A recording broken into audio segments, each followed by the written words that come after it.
Hello and welcome to Coding with Bharat. So in this lecture, let's learn what is Pandas. So Pandas, the most popular data analysis library in Python. So Pandas is an open source Python library which is designed for data manipulation and data analysis.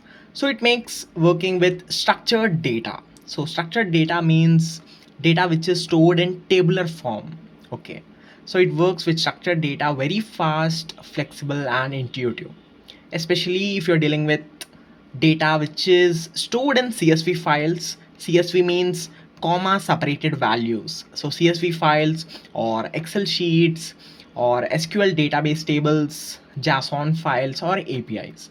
So there are two main core data structures in pandas. So first one is series, which is a one dimensional labeled array like a basic column.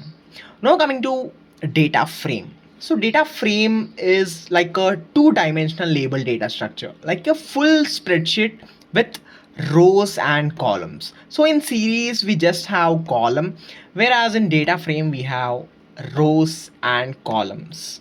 Okay, so in the next lecture we'll delve into what is data frame. Thank you so much.